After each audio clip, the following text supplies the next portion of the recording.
एक सुंदर वर का माला ली हुई है। जैसे समुद्र से बाहर आई तो सब लोग खड़े हो गए, समुद्र का मंथन बंद हो गया। क्यों? मैया लक्ष्मी ही ऐसी है जो विश्व को मोह दे, ऐसी दिख रही, ऐसी प्रतीत हो रही है। मैया लक्ष्मी हाथ में वरमाला रखी हुई है और मन में कल्पना कर रही है कि मैं किसके गले में इस वरमाला को डालूं, किसको मैं अपने पति के रूप में वरण करूं। महाराज बलि को देखते हैं तो बलि के बारे में सोचते हैं कि ये तो बलि ऐश्वर्यवान है, इनके पास धन संपत्ति है, लेकिन इसके पास गुण और शील नहीं है। सभी देवताओं को देख करके कुछ न कुछ उनमें कमी नजर आती है। देवताओं को भी देखने पर उनमें कुछ न कुछ कमी आती है। इंद्र को देखते हैं तो इंद्र के पास धन है, संपत्ति है, ऐश्वर्य है, लेकिन एक घमंडी है। आगे बढ़े तो भगवान श्री नारायण साक्षात विराजमान है। भगवान नारायण को जैसे ही देखे मैया लक्ष्मी कहे, यही है मेरे स्वामी जो सर्वगुण संपन्न है और काम वासना से भी रहित है। और देखते देखते मैया लक्ष्मी उस वर के माला को भगवान नारायण के गले में डाल देती है। भगवान नारायण की साक्षात लक्ष्मी हो जाती है। तमाम देवता लोग सुंदर पुष्पों की वर्षना करना चालू कर देते हैं। और उसके बाद देखते देखते दैत्य लोग एक तरफ फिर खड़ा हो गए और देवता लोग एक तरफ खड़ा हो गए। और देखते देखते समुद्र की वह मथानी पकड़े और घम्मर घम्मर की आवाज आने लगी। अरे जैसे ही मैया लक्ष्मी वर्ण करी नारायण को तो ये दैत्य लोग कहने लगे, जितना मटेरियल यहाँ से निकलता है सब देवता और ब्राह्मणों को आप बांट देते हो। अभी अभी जिसके ऊपर हमारा दिमाग था वो तो नारायण ले गया। सब कुछ जितना निकलता है पूरा लाइन से आप ले रहे हो, हमारे लिए कुछ निकल ही नहीं रहा है। भप्रे वरम सर्वगुणैरपेक्षितम रमा मुकुंदम निरपेक्षिमीक्षितम। तब दानव लोग जब बोले कि सब निकलता है, सब आप ही लोग ले लेते हो, बहुत देर हो गया हम लोगों को देखते हुए, हमारे लिए कुछ निकलता ही नहीं। तो देवता लोग कहने लगे, एक काम करो भैया, क्योंकि अभी अमृत बाकी है और अमृत के इंतजार में आपका सब बात मानना पड़ेगा। इसलिए देवता लोग कहे कि इस बार जो भी निकले, अब क्या निकलने वाला है हमको मालूम नहीं, चाहे कुछ भी निकले, जो भी इस बार निकलेगा हम आपको प्रदान कर देंगे। और देखते देखते महाराज दैत्य लोग सिर की ओर पकड़ लिए देवता लोग पूछ की तरफ। और फिर देखते देखते समुद्र की मंथन प्रारंभ हो गया। फिर उस समुद्र से घम्मर घम्मर की आवाज आने लगी और वहां से फिर क्या निकला, एक पुरुष निकला और सुंदर वहां से शराब लेकर के निकला और शराब को प्रदान कर दिया। तो देवताओं ने कहा कि लो भैया, अरे बहुत देर से कह रहे थे कि जो कुछ निकलता है देवताओं पर ब्राह्मणों को बांट देते हो, ये लो तुम्हारे लिए निकला है। तो शराब को दैत्यों को दे दिया। उसी दिन से ये दैत्य असुर लोग शराब को पी करके अपने आप को समझाते हैं कि मैं दैत्य वंश का हूँ। यही है जो शराब पी करके नाली में पड़े रहते हैं, रास्ते में पड़े रहते हैं। ये किसके वंशज है? महाराज बलि के जितने भी वंशज है वही दैत्य है। कहीं पर देख लिए तो समझ जाना कि किसके वंश के हैं। अब उसके बाद जब शराब को ले लिए, फिर देखते देखते फिर घम्मर घम्मर की आवाज आने लगी और घम्मर घम्मर की आवाज आने लगी। तो वहां से सुंदर वारुणी देवी निकली। वारुणी देवी निकली तो देवताओं ने कहा, एक काम करो दैत्यों, इसको तुम ही अपने पास रख लो, तुम ही अपने पास रखो। वारुणी देवी को दैत्यों को प्रदान कर दिया। और उसके बाद फिर रस्सी पकड़े, मथानी पकड़े और उसके बाद फिर धीरे धीरे दैत्य दानव लोग समुद्र मंथन करना प्रारंभ कर दिया। और इस बार तो बहुत देर हो गया। अब बिल्कुल दैत्य लोग थकने वाले थे और देवता लोग थकने वाले थे। उसी समय एक सुंदर पुरुष निकला जो स्वर्ण कांति समान दिख रहा है। उनके मुख पर तेज है, लाल लाल आंखें हैं और उनके भुजाओं में सुंदर बाजूबंद बना हुआ है, सुंदर मोर मुकुट पहना हुआ है और उनके हाथों में सोने का कड़ा हुआ है और उनके हाथ में स्वर्ण कलश रखा हुआ है जिसमें अमृत भरा हुआ है। ये दैत्य लोग भी उसी ताक में थे कि कब अमृत मिले और दानव लोग भी उसी ताक में थे कि कब अमृत मिले और हम झटका मार के उसको खींच करके भग जाएं। और देखते देखते जैसे ही वह स्वर्णमय पुरुष स्वर्ण कलश में उस अमृत को लेकर के समुद्र से बाहर आए तो देवताओं का भी इंतजार नहीं किया। ये दैत्य लोग क्या किए, वो स्वर्ण कलश को उस धनवंतरी के उनके हाथ से छीन लिए और छीन करके वही समुद्र के किनारे भगना चालू कर दिए। और क्या कह रहे हैं, मिथ्या कलीर भूते साम तदर्थे तरस चेतसाम अहम पूर्वहम न त्वामिति प्रभो। ये सब लोग जितने भी दैत्य हैं जो स्वर्ण कलश आगे में पकड़े हैं उसके पीछे पीछे भग रहे हैं और कह रहे हैं अहम पूर्वम, पहले मैं पीऊंगा, पहले मैं पीऊंगा, बाद में तुम पीना, बाद में तुम पीना। और जहां सुमति तहां संपत्ति नाना, जहां कुमति तहां विपत्ति निधाना।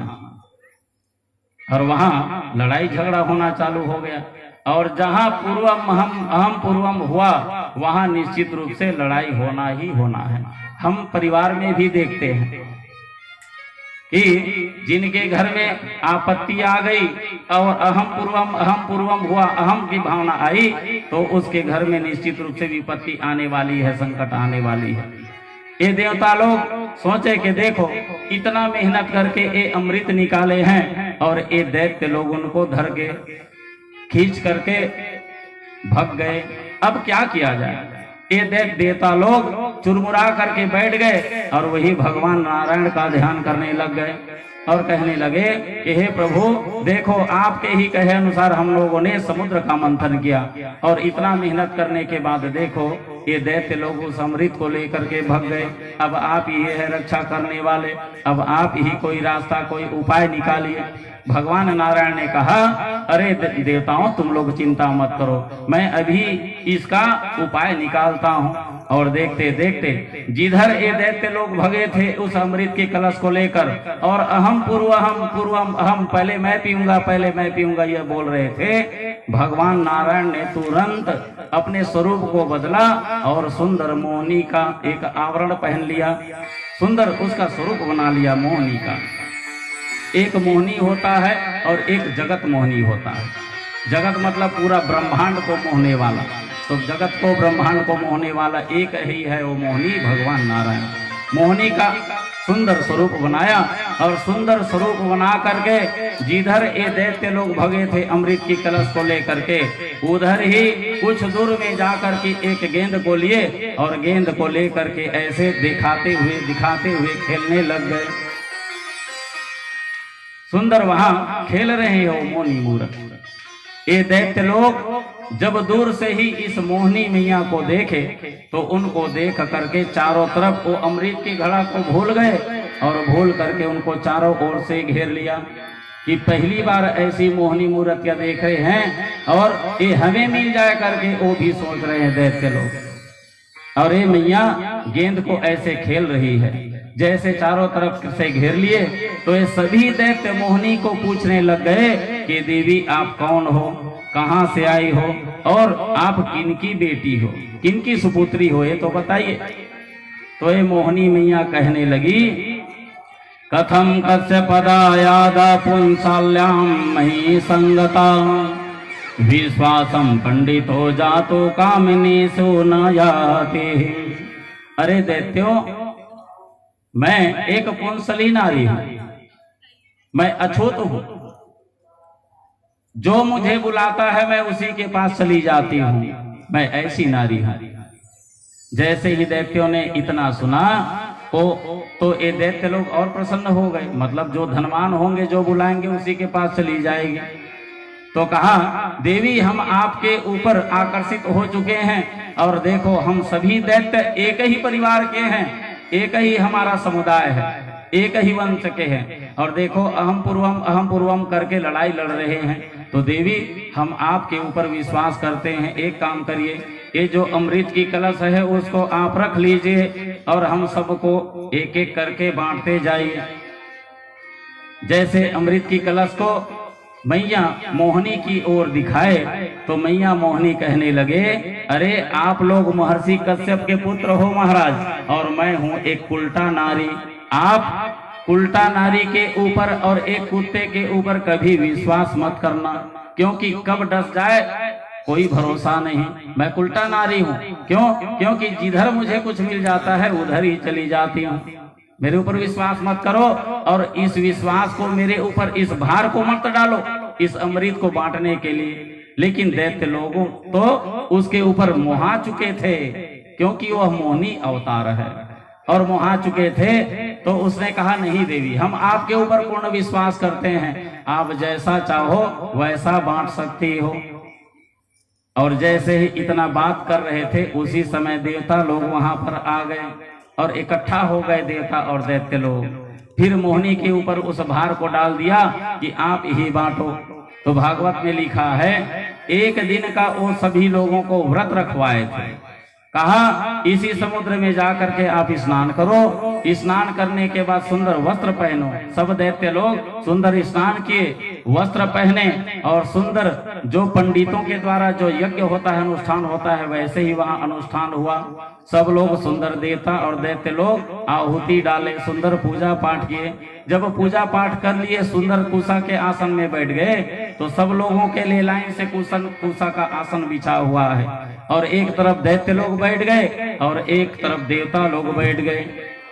जब बैठ गए तो मैया मोहनी इतना सुंदर दिख रही है, इतना सुंदर दिख रही है कि आंखें उधर से हटती ही नहीं, इतना सुंदर दिख रही है। मैया मोहनी उस सुंदर स्वर्ण के कलश को अपने यहाँ कमर के पास रखी हुई है, उस घड़े को, और ले करके सुंदर अपने चितवन आंखों के द्वारा सबको धीरे धीरे देख रही है। सबसे पहले ये दानव की तरफ चले गए, दानव की तरफ जा करके एक परिक्रमा किए और उसके बाद देवता की तरफ आ गए। देवता दानव लोग सोचने लग गए कि हमारे तरफ आ रहे हैं, मतलब यह अमृत हमको मिलेगा। और जैसे दैत्यों के ओर से निकल करके मैया मोहनी देवता की तरफ आ गए तो दैत्य लोग सोचने लग गए कि अरे मैं हम इनके ऊपर विश्वास करके गड़बड़ तो नहीं कर दिए। तो मोहनी कहे अरे दैत्यों तुम मेरे ऊपर पूर्ण विश्वास करो, मैं तुम लोगों को अमृत प्रदान निश्चित रूप से करूंगी।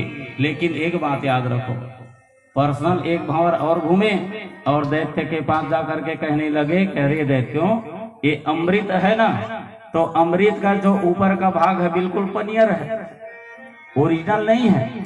नीचे का भाग पनियर है, तो जो एकदम फीका फीका है उसको मैं देवताओं को पिला देती हूँ और जो गाढ़ा गाढ़ा ओरिजिनल मटेरियल बनेगा ना बचेगा उसको मैं तुम लोगों को पिला दूंगी, चिंता मत करो। अभी दैत्य लोग मैया मोहनी के बातों में आ गए, फंस गए और भगवान नारायण जो मोहनी का रूप धारण किए थे ये कहाँ चले गए, देवताओं के पास चले गए और देवताओं के पास जाकर के सुंदर सबको अमृत का पान कराने लग गए।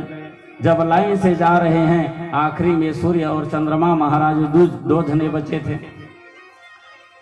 यहाँ एक दैत्य था राहु नाम का, राहु नाम के जो दैत्य है मैया मोहनी की जो चिकनी चुगड़ी बातें हैं और जो अमृत बांटने की जो उनकी प्रथा था उनको जान गए कि ये हम सभी दैत्यों को बेवकूफ बना रही है। ये सोच करके ये चुपचाप जैसे देवता लोग जैसे स्वरूप बनाए थे वैसे ही सूर्य महाराज और चंद्र महाराज के बीच में जा करके बैठ गए। लेकिन भगवान जो मोहनी का अवतार लिया था वो लाइन से सबको दे रहे हैं और लाइन से क्या पंक्तिबद्ध बैठे हुए हैं। पहले सूर्य को सुंदर अमृत पिलाया और उसके बाद राहु बैठा था, राहु को भी पिला दिया, उसके बाद चंद्रमा को भी पिला दिया। इधर सूर्य और चंद्रमा उनको इशारा कर रहे हैं कि हे मोहनी मैया, हे नारायण भगवान, अरे ये तो दैत्य पक्ष का है, आप इसको भी अमृत पिला दिए हो। तो भगवान मोहनी का रूप जो धारण किया था तुरंत देखते देखते अपने भगवान नारायण के रूप में आ गए, विष्णु के रूप में आ गए। चक्र सुदर्शन उनके हाथ में आ गया और चक्र सुदर्शन के द्वारा महाराज राहु के सर को दो टुकड़े में विभाजित कर दिया, उनका सर धड़ से अलग हो गया। बोले मोहनी मैया के। अब देखो लाइन से बैठे थे, लेकिन सूर्य के बाद वो राहु था, उसके बाद चंद्रमा था। लेकिन चाहते तो सूर्य को देख करके महाराज राहु बैठा था, सूर्य बता दिए थे, तो वो राहु को भी उसी समय मार सकते थे चंद्रमा में जाने के पहले। लेकिन सूर्य के बाद राहु को भी मिला दी और चंद्रमा के पास बाद में गई। क्यों? क्योंकि अगर आप किसी को भोजन करा रहे हैं तो पंक्तिबद्ध कराना चाहिए, उसमें कोई विषमता नहीं रखना चाहिए। ये शास्त्र में लिखा है और हम लोग विषमता करते हैं। एक ही साथ कोई 5 जने आ जाए तो 2 जने को भीतर में लेकर के खिलाएंगे, उसको सुंदर पापड़ बिजौरी देंगे, और 3 जने कहीं आ जाएंगे और तो बेचारे गरीब लोग हैं उसको यही खिला दो। ये क्या है? विषमता है। अगर एक लाइन में बैठे हैं तो जो पहले वाले को 2 दे रहे हो वही आखिरी तक के सबको आपको प्रदान करना पड़ेगा। पंक्तिबद्ध मतलब पंक्तिबद्ध। जैसे ही उनके सिर को काटे तो उसी समय महाराज सूर्य और चंद्रमा के ऊपर ये राहु क्रोधित हो गए। उसी दिन से उनका सर और धड़ अलग अलग हुआ और एक राहु हुआ और एक केतु हुआ। उसी दिन से सूर्य के ऊपर और चंद्र के ऊपर राहु का कोप रहता है, सूर्य ग्रहण और चंद्र ग्रहण के रूप में। मान सहित विष खाई के सोप भयो जगदीश, बिना मान अमृत पिए राहु कटावे शीस। आज देखते देखते सुंदर उनका सर धड़ से अलग कर दिया। और मोहनी कैसे दिखते हैं? विश्व मोहनी है, जगत मोहनी, जो ब्रह्मांड को मोहने वाले हैं।